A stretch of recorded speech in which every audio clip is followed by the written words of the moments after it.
Saya pernah pergi ke seorang ustadz, dia langsung bilang begini, mohon maaf, Ustadz Felix kan kenal sama Ustadz Hanan. Iya, tolong bilang sama Ustadz Hanan, kalau mimpin sholat, mbok ya punya adab. Dibilangnya begitu. Kenapa? Karena Ustadz Hanan pakai kaos, pakai baju flanel, pakai kupluk, ngimamin sholat. Bagi mereka ini tidak punya adab. Karena menurut mereka yang punya adab harus pakai sorban, harus pakai gamis, atau pakai sarung. Paham sampai di sini?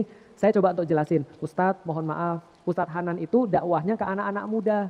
Anak-anak muda itu kalau ngelihat ustadz-ustadz jenggotnya sudahlah panjang, lalu pakai sorban, lalu pakai kemudian gamis, pikiran mereka apa? Oh gah gua datang, nanti sudah datang ditanya-tanya, gimana nanti kita ditanya-tanya, pasti kita nanti jadi bahaya. Nah itu adalah psikologi anak-anak muda, maka mereka ngelihat kayak gitu lari dulu, bukan malah ke masjid, maka kita pengen buat mereka nyaman. Setiap segmen punya orang-orangnya sendiri. Kelak kita semua akan merasakan sakratul maut itu.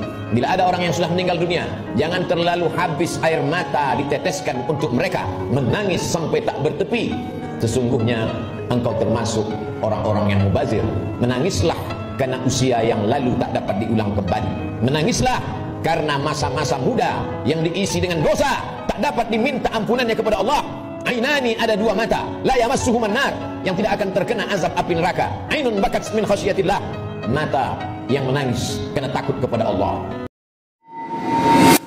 Anak-anak muda itu kalau ngelihat ustadz-ustadz jenggotnya sudahlah panjang, lalu pakai sorban, lalu pakai kemudian gamis, pikiran mereka apa? Oh gah gua datang, nanti sudah datang ditanya-tanya, gimana nanti kita ditanya-tanya, pasti kita nanti jadi bahaya. Nah itu adalah psikologi anak-anak muda, maka mereka ngelihat kayak gitu lari dulu, bukan malah ke masjid, maka kita pengen buat mereka nyaman. Setiap segmen punya orang-orangnya sendiri. Maka contoh misalnya Wali Songo ketika datang ke Indonesia, mereka lihat masyarakat Indonesia kayak apa?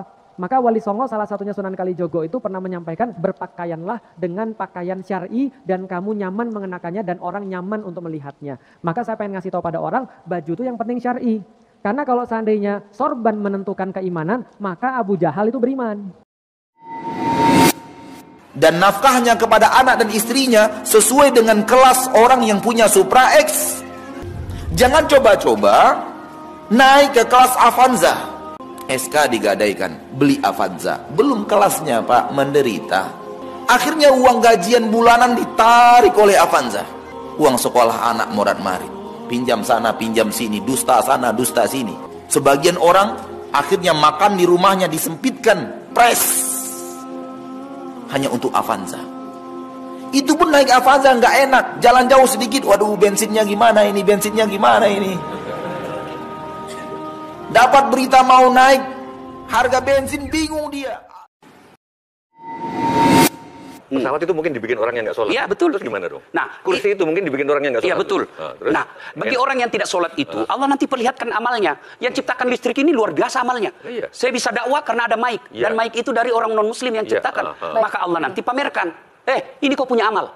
Ini 10 Buddha, 10 miliar kau punya amal. Mana passwordnya? Mana kuncinya? Kuncinya itulah sholat. As-sholatu imanuddin, as-sholatu miftahul jannah. Sholat itu kunci kebaikan, sholat itu tiangnya agama. Mohon jelaskan tentang riya Ustaz.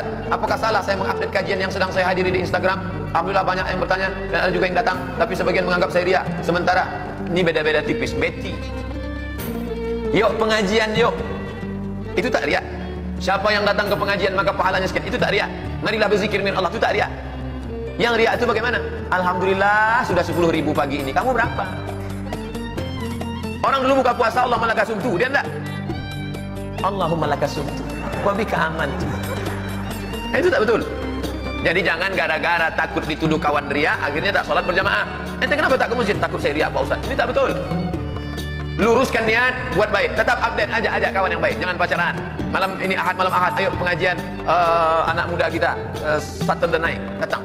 Jangan takut dituduh riya, karena yang menuduh itu setan. Di dunia ini kalau Allah kasih apa yang kita suka, alhamdulillah. Kalau tidak ya sudah, jangan terlalu idealis. Kadang-kadang ada wanita subhanallah tidak terlalu sempurna secara fisik, tapi sempurna secara akhlak. Mungkin antum bahagia dari akhlaknya, mungkin antum bahagia dari pelayanannya, mungkin antum bahagia dari biologisnya, hanya saja. Antum bahagia dari pendidikan anaknya, kan gitu. Berapa banyak justru wanita punya kelebihan fisik tapi buruk akhlaknya, justru menyusahkan suami. Kan banyak orang begitu, menderita. Dia bertahan hanya karena kecantikannya saja. Tapi sebenarnya lisannya tajam, pendidikan anak terbengkalai, rumah jadi berantakan. Antum mau apa dari orang seperti itu? Kita butuh menikah untuk ketentraman jiwa, bukan kita menikah karena wajahnya saja. Untuk kita yang masih hidup, perbedaan aktivitas, profesi, itu hanya muka dunia saja. Toh seluruhnya itu peluang untuk beramal saleh. Jadi dimanapun kita beraktivitas, maka tenunlah kebaikan di situ, karena mungkin Allah berikan amanah di situ kita bisa berbuat baik, dan di situ surga yang bisa kita raih. Maka jangan sampai ketika Allah titipkan, kita sia-siakan peluang itu, karena tidak semua orang bisa mendapati itu semua. Teman-teman sekalian, bagi yang sedang menghadapi permasalahan dalam hidup, penyakitnya belum sembuh, utangnya belum terlunasi, usahanya belum sukses, pikirannya masih suka ribut, belum mendapatkan keturunan, sedekah. Sedekah adalah amal yang paling baik. Bersedekahlah, Allah akan berikan banyak jalan keluar. Kata para ulama salaf, berapa banyak permasalahan selesai karena bersedekah. Sedekah teman-teman sekalian. Bahkan seringkali kata ulama, kalau kita mohon kepada Allah, ya Allah sembuhin penyakit saya, ya Allah lunasi utang saya, ya Allah sukseskan usaha saya, seringkali datang cobaan Allah ingin menguji orang ini ikhlas atau tidak. Di masa-masa genting itu akan ada orang yang menelpon kita atau mau WA kita di zaman sekarang mungkin, maka mereka mengatakan tolong bantu saya. Kalau kita berpikir manusiawi yang digoda oleh syaitan, ini orang gak tahu diri, sudah tahu kita susah malah minta bantuan. Padahal sebenarnya ini adalah solusi dari masalah yang sedang kita minta. Pekah teman-teman sekalian. Beri orang ini, Allah bukakan yang di sana. Ini sudah janji Allah Subhanahu wa taala, dan Allah mengatakan innallaha la yukhliful mi'ad. Allah tidak akan pungkiri janji-janjinya. Orang kalau dikasih umur 40 tahun, itu adalah masa transisi. Dia sedang berada di persimpangan jalan. Kalau umur 40 tahun dia nggak merubah jadi baik, biasanya susah mau jadi orang baik. Karena umur 40 tahun itu mulai ditutup karakter dia sudah. Semua nabi itu diutus ketika umurnya 40 tahun. Makanya di surat Al-Ahqaf ayat 15, Allah itu menceritakan doa orang yang umurnya 40 tahun. Mungkin bapak-bapak ibu-ibu sudah pernah baca doa itu.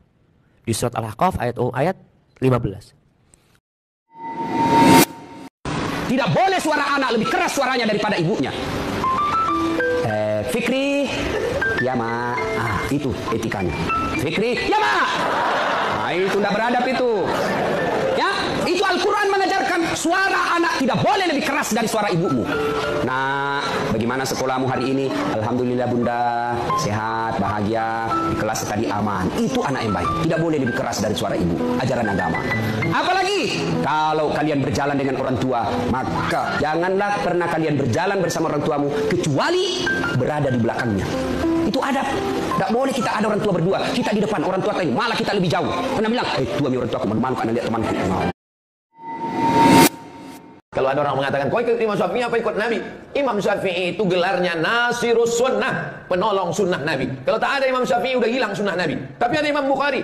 Imam Bukhari itu meninggalnya 256. Imam Syafi'i itu 204. Imam Syafi'i lebih dulu dari Imam Bukhari.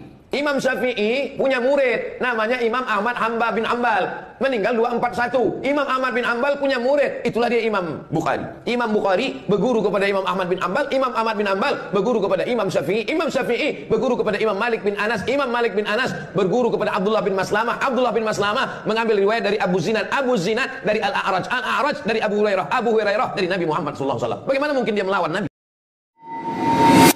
Tahlilan, yasinan, apakah orang yang termasuk ahli surga yang masuk terakhir? Tahlil adalah ibadah kepada Allah SWT kalau mengucapkan la ilaha illallah. Membaca yasin bagian dari ayat Al-Quran. Tidak ada sesuatu yang salah di situ. Tapi kalau yang dimaksud di sini adalah orang membaca zikir kalau acara kematian misalnya dihubungkan dengan masalah ibadah tertentu, kalau lagi takziah, ini yang butuh bahasan. Gitu kan? Karena meletakkan sebuah ibadah atau menghubungkan antara ibadah dengan ibadah yang lain butuh dalil penyambung. Membaca Al-Quran di rumahnya orang yang meninggal. Ini pernah nggak Nabi contohkan? Ciri seseorang sedang dimurka sama Allah, nggak dikasih sholat. Itu artinya dia sedang dimurka oleh Allah SWT. Ketika kamu sholat, bukan hanya karena kamu ingin sholat, akan tetapi kamu masih berharga di pandangan Allah.